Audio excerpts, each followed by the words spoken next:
Class 10th के बच्चों के लिए इकोनॉमिक सब्जेक्ट से। तो दोस्तों मुद्रा और शाख यानी कि मनी और बैंक यानी कि मनी और बैंकिंग वाला चैप्टर है आपका, ठीक है। बहुत ही इंपॉर्टेंट चैप्टर है जो कि आपका 11th-12th क्लास तक ये चैप्टर जो है ये पूछा जाता है। तो आपको जो है इसको बहुत अच्छे से देखना है। जो भी चीजें इंपॉर्टेंट है, बहुत ज्यादा पेपर में बहुत ज्यादा जो है जो पूछी जाती है, उन सभी के ऊपर जो है हम आपको यहाँ पर जो है बात करने वाले हैं। तो सबसे पहले आपके सामने है टॉपिक आवश्यकताओं का दोहरा संयोग। तो आवश्यकताओं का दोहरा संयोग किसे कहते हैं दोस्तों? जब एक व्यक्ति जो बेचने की इच्छा रखता हो वही दूसरा व्यक्ति भी उस चीज को खरीदने की इच्छा रखता हो।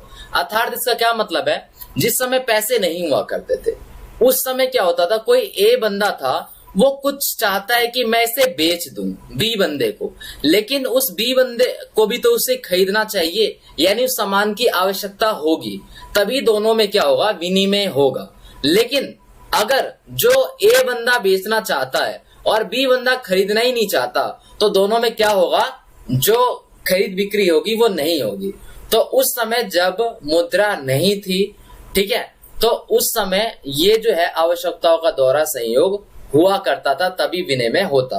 अर्थात मुद्रा का उपयोग किए बिना वस्तु विनिमय उसे ही आवश्यकताओं का दोहरा संयोग कहते हैं। फॉर एग्जाम्पल किसी बंदे को दाल की जरूरत है, ठीक है, तो वो क्या करेगा, किसी ऐसे बंदे को अपना जो है चावल दे देगा, ठीक है, जो उसे दाल बदले में दे सकता हो। अगर ऐसा होता था तो ठीक होता था और नहीं होता था तो उनका काम नहीं बनता था। इसलिए सारी दिक्कतें हुआ करती थी। इसलिए आपको पता है जो मुद्रा जो है जो वो आई और फिर वो विनिमय का साधन बनी, ठीक है।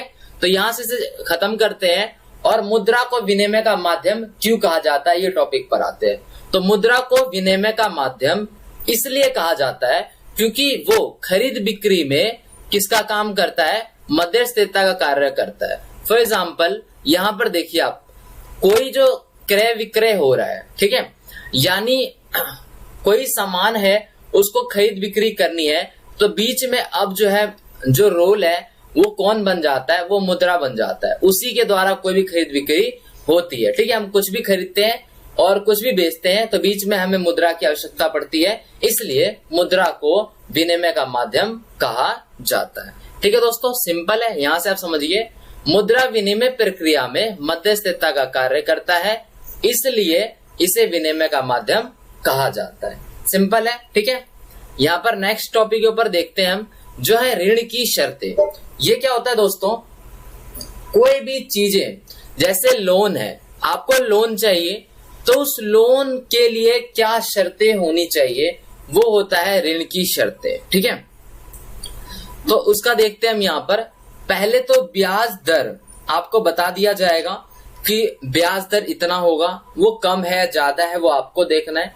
समर्थक ऋणाधार यानी ये होता है सपोर्ट, यानी कि आप इसे कह सकते हैं सिक्योरिटी, यानी कि उस समय में जो है सिक्योरिटी क्या है आपके पास, जैसे आप लोन ले रहे हो तो उसके लिए आपके पास कुछ सिक्योरिटी होनी चाहिए। जैसे होम लोन ले रहे हैं तो होम लोन के लिए आपके पास प्रॉपर्टी होनी चाहिए। पहले वो प्रॉपर्टी के कागजात देखेगा बैंक वाला, उसके बाद आपको होम लोन के लिए वो पैसे देगा, ठीक है। आवश्यक कागजात, कुछ टर्म्स एंड कंडीशन होगी उसकी, वो आपको बताएगा, ठीक है। भुगतान करने के तरीके बताएगा कि आप अपने ऋण का भुगतान इस प्रकार से कर सकते हो। ये सारी चीजें जो होती है इन सभी को ऋण की शर्तें कहा जाता है, ठीक है दोस्तों। आपको समझ में आ गया ये। अब हम बात करते हैं दोस्तों यहाँ पर दो इंपॉर्टेंट क्वेश्चन के ऊपर में, जो कि है कागजी मुद्रा और धात्विक मुद्रा। कागजी मुद्रा का मतलब होता है दोस्तों, ये जो पैसे हैं जो कागज से बनाए हुए होते हैं, अलग अलग प्रकार के पैसे कागज से बनाए गए होते हैं, ये तो अपना हो गया कागजी मुद्रा। लेकिन आप यहाँ जो देख रहे हो ना, चाहे ये सोने से बना हुआ हो, चाहे चांदी से बना हुआ हो, या तांबे से बना हुआ हो, ठीक है, या लोहे से बना हुआ हो, तो ये धातु से बने हुए हैं, तो इस प्रकार के मुद्रा को धात्विक मुद्रा कहा जाता है, ठीक है। यहाँ पर आइए, कागज मुद्रा से अभिप्राय है कागज के उपयोग से बने विभिन्न प्रकार के अंकित मूल्य के नोटों से, ठीक है। ये हो गई हमारी कागजी मुद्रा। धात्विक मुद्रा का मतलब क्या है, सोना हो गया, चांदी हो गया, निकल हो गया, तांबा हो गया आदि किसी प्रकार की जो धातु है हमारे पास, ठीक है, चाहे वो किसी भी पदार्थ की इनमें से बनी हुई है, धातु की होनी चाहिए, उपयोग से बनी हुई हो, उसे हम धात्विक मुद्रा कहते हैं। सिंपल, बहुत ही इजी था ये कागजी मुद्रा और धात्विक मुद्रा। ठीक है, नेक्स्ट टॉपिक दोस्तों यहां पर देखते हैं हम ऋण के औपचारिक स्रोत। ऋण के जो औपचारिक स्रोत है वो क्या होता है दोस्तों? आपने लेटर लिखा होगा औपचारिक। औपचारिक लेटर में क्या होता था? औपचारिक लेटर हम किसको लिखा करते थे? जो सरकारी अधिकारी हुआ करते थे।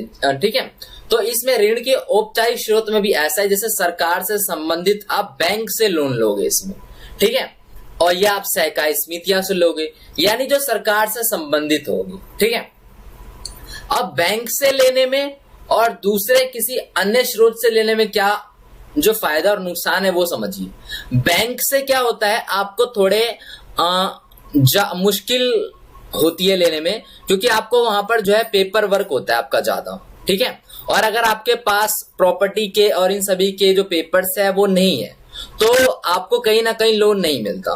लेकिन जो दूसरे तरीके हैं, जैसे आप फैमिली रिलेटिव से ले रहे हो या अपने साहूकार से ले रहे हो, तो वहां पर आपको तुरंत मिल जाता है।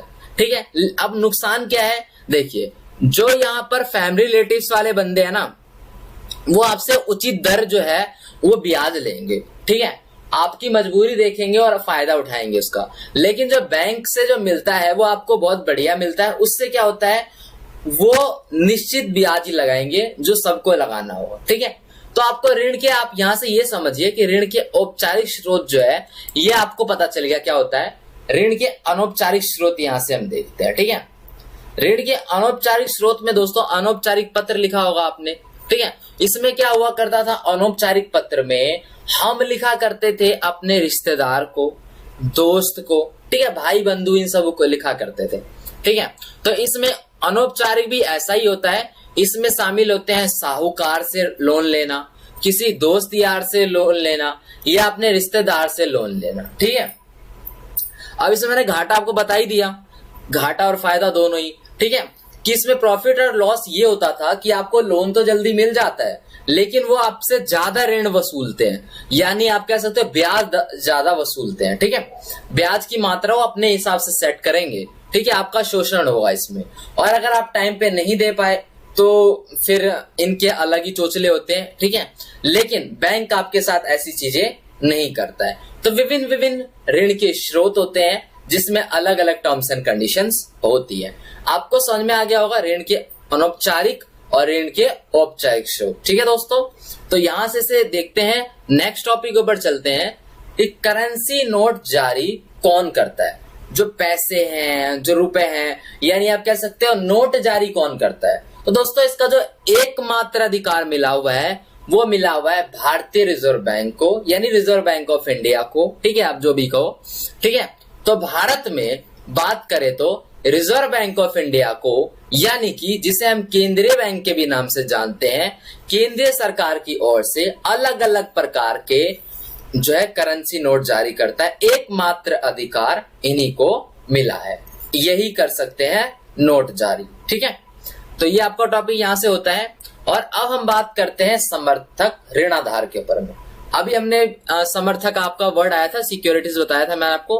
तो समर्थक ऋणाधार क्या होता है दोस्तों? समर्थक ऋणाधार होता है सिक्योरिटीज, यानी कि जब आप लोन ले रहे हो तो आपके पास क्या प्रॉपर्टी के पेपर्स है, क्या सिक्योरिटी है जो आप बैंक को दोगे, तो उसके बदले में वो आपको लोन देगा।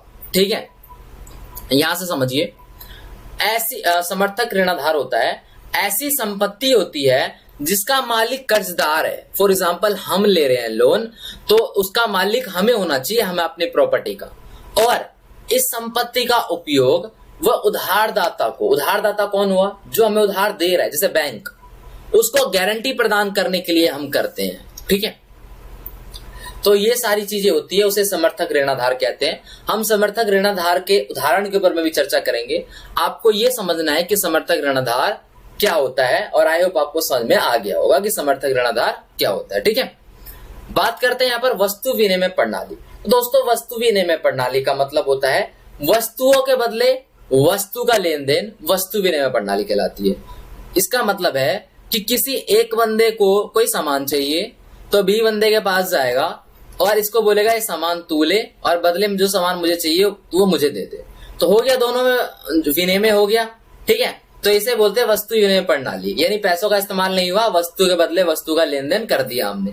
ठीक है, यहां पर देखिए आप, वस्तुओं के बदले वस्तुओं का लेन देन वस्तु विनिमय प्रणाली कहलाती है। सिंपल। ठीक है, आगे बढ़ते हैं यहां पर और देखते हैं हम समर्थक ऋणाधार के उदाहरण, यानी हमारी सिक्योरिटीज क्या क्या हो सकती है जिससे हमें लोन मिल सकता है। कृषि के ऊपर लोन मिलता है गांव में, इमारतों के ऊपर मिलता है, अपने घर, पशु हो गया, भूमि हो गई, जमीन के बदले भी मिलता है, गाड़ी के बदले भी मिलता है, जेवरात, ठीक है, इनके बदले भी मिलता है लोन। ये सारी बातें आपको पता है, ये हमारे समर्थक ऋणाधार, ये हमारी सिक्योरिटीज होती है, ये सारी चीजें। ठीक है, आगे बढ़ते हैं हम यहाँ पर अपने क्वेश्चन के ऊपर में और देखते हैं कर्ज जाल कब उत्पन्न होता है। दोस्तों ये बहुत ही ज्यादा इंपॉर्टेंट क्वेश्चन है, कोई बंदा कर्ज जाल में कब फंस गया है।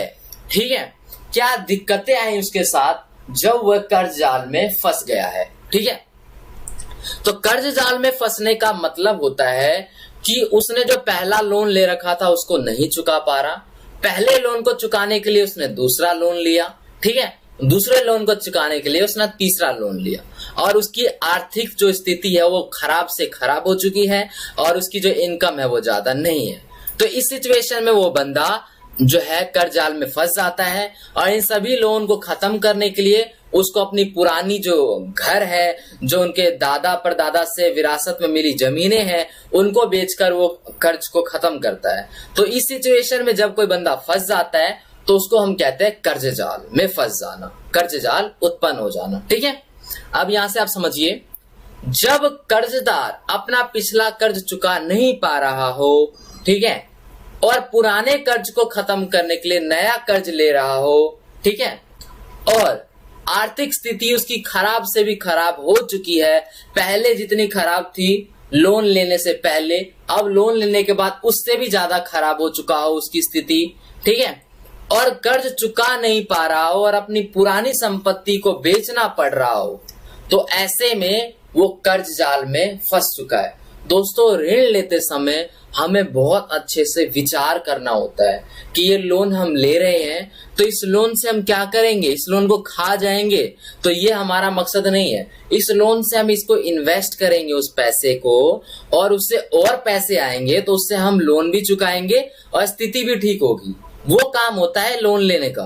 ठीक है, ये सभी आप समझदार हो, आप इन सभी को सोचना, ठीक है, कि आगे इन सभी चीजों की जो समस्या है ये आपके साथ ना हो। तो आपको टॉपिक समझ में आ गया हो कर्ज जाल कब उत्पन्न होता है। ठीक है दोस्तों, तो आगे चलते हैं अपने नेक्स्ट टॉपिक के ऊपर में, जो कि है बांग्लादेश का ग्रामीण बैंक। ठीक है, बांग्लादेश का ग्रामीण बैंक क्या होता है आप समझिए। यहां से ये एक ऐसा बैंक था दोस्तों जिसने बहुत कम ब्याज में, ठीक है, बहुत कम ब्याज पर लोगों को ऋण उपलब्ध कराया। ठीक है, उनमें से ज्यादातर गांव की महिला थी जो कि गरीब परिवार से आती थी, उनको ऋण उपलब्ध कराया। उन महिलाओं ने छोटे छोटे काम करे जिससे पैसा उत्पन्न हुआ और उसने अपने जीवन को बहुत अच्छा सुधारा। बांग्लादेश का ग्रामीण बैंक, इसमें यही स्टोरी है। यहाँ पर आप देखिए, बांग्लादेश का ग्रामीण बैंक बहुत ही मस्त सस्ते दरों पर जो है ब्याज उपलब्ध कराता था गरीब लोगों को, जिसको जरूरत थी उनको, और उन्होंने बड़ा सफल इतिहास रचा है इस मामले में। ठीक है, इसकी शुरुआत 1970 में एक छोटे पैमाने से हुई थी। 1970 की जो ये डेट है, ठीक है, ये आपकी जो है अर्थशास्त्र की, इकोनॉमिक्स की एनसीईआरटी के बुक में यही डेट है। अगर आप कहीं से और सर्च करते हो या किसी और बुक में देखते हो तो आपको शायद ये डेट अलग मिल सकती है। अगर आपको एग्जैक्ट पता है तो आप कमेंट कर सकते हो। ठीक है, तो यहां पर देखते हैं हम, अक्टूबर 2014 में ग्रामीण बैंक के पास 8.63 लाख सदस्य जुड़ चुके थे। ठीक है, यानी आप समझ सकते हो इन्होंने बहुत तेजी से विकास किया था। यहां बढ़ते हैं हम आगे, बांग्लादेश के, ठीक है, बांग्लादेश के 81390 गांव में ये फैल चुका था। यानी आप ये समझ सकते हो इसकी जो बढ़ने की क्षमता थी वो कितनी ज्यादा थी, तुरंत फैला ये। इसमें ऋण लेने वाले ज्यादातर कौन थे? महिलाएं, ये आपको बात बताई गई थी अभी, ठीक है, जिनका संबंध गांव के गरीब लोगों से था, गांव के गरीब तबके से था, गांव के गरीब समूह से था, ठीक है। इन कर्जदारों ने, इन महिलाओं कर्जदारों ने यहाँ पर नाम रोशन किया। उन्होंने कर्ज लिया, उस कर्ज का अच्छे जगह इस्तेमाल किया, उसको निवेश किया, छोटा मोटा बिजनेस किया, जिससे वो इस कर्ज के पैसे भी वापस लौटा पाए और जो काम था उन्होंने अपना धंधा भी जो है, अपना जो रोजगार जो उत्पन्न किया उसी के जरिए। वह ना केवल गरीब महिलाएं भरोसेमंद कर्जदार बनी उस समय, और उन्होंने क्या करके दिखाया, उन्होंने विभिन्न तरह की छोटी छोटी आय, जिससे कम आय उत्पन्न हो, ऐसी गतिविधियां करी और उस गतिविधियों में वो सफलतापूर्वक जो है कामयाब भी रही और इन सब चीजों में वो सक्षम भी मानी गई, ठीक है। उसके बाद आपको कुछ पॉइंट समझने हैं जो कि इंपॉर्टेंट है। ग्रामीण बैंक के जो संस्थापक थे दोस्तों, वह थे मोहम्मद यूनिस, जो कि 2006 में नोबेल पुरस्कार विजेता भी रह चुके थे, ठीक है दोस्तों। एक और बात यह है कि इस पूरे टॉपिक से हमें यह समझ में आता है कि अगर उचित शर्तों पे, यानी कि अच्छे शर्तों पे, कम ऋण पे, यानी कि उचित ऋण पर, उचित ब्याज पर अगर लोगों को ऋण उपलब्ध करवाया जाए तो लाखों छोटे मोटे लोग अपनी लाखों छोटी मोटी गतिविधियों से वो विकास का बड़ा बड़ा चमत्कार कर सकते हैं। यानी लोगों के पास पैसे ही नहीं है, वो अपनी ही दिक्कत में खुद फंसे हुए हैं, तो विकास कैसे करेंगे? तो अगर उनको एक अच्छा ऋण उपलब्ध कराया जाता है कम ब्याज पर, तो वो बहुत बड़ा विकास कर सकते हैं, ठीक है दोस्तों। यहाँ एक लास्ट क्वेश्चन के ऊपर हम चलते हैं, जो कि है हमारा आरबीआई से रिलेटेड, कि रिजर्व बैंक ऑफ इंडिया क्या क्या कार्य करती है, ठीक है। सिंपल है, बहुत ज्यादा, समझिए आप इसे। रिजर्व बैंक ऑफ इंडिया सरकार की ओर से मुद्रा जारी करती है, सिंपल, पैसे जारी करती है। बैंक जो होते हैं, वाणिज्य बैंक, जो हमारे नॉर्मल बैंक होते हैं, उन वाणिज्य बैंकों को, कमर्शियल बैंकों को, ठीक है, वो और समितियों को, वो कार्य प्रणाली पर नजर रखती है कि वो जो अपना काम है वो किस प्रकार से कर रही है, ठीक है। ब्याज की दरों पर निगरानी रखती है, ऋण की शर्तों पर निगरानी रखती है। सारा काम RBI, reserve bank of India, जिसको बैंकों का बैंक और केंद्रीय बैंक के नाम से भी जाना जाता है, ठीक है, ये सारे काम करती है। बैंक कितना नगद कोष अपने पास रखना हो, इसकी भी सूचना रखती है। दोस्तों, आरबीआई कहता है दूसरे बैंकों को, जो हमारे वाणिज्य बैंक होता है, उनको कहता है, उनको निर्धारित करा हुआ है कि इतना प्रतिशत आप कुल जमाओं का रख सकते हो। तो ये सारा हिसाब किताब उन्होंने बता रखा है, रूल्स एंड रेगुलेशन बता रखे हैं, जिसका वह सूचना अपने पास रखती है और वो निगरानी भी करती है इन सब चीजों पे कि मेरी बातों का जो है उल्लंघन तो नहीं हो रहा, उन सब बातों पर नजर रखती है। ऋण किस प्रकार लोगों को बांटना चाहिए, वितरित करना चाहिए, दिया जाना चाहिए, इन सब चीजों पर भी नजर रखती है, ठीक है दोस्तों।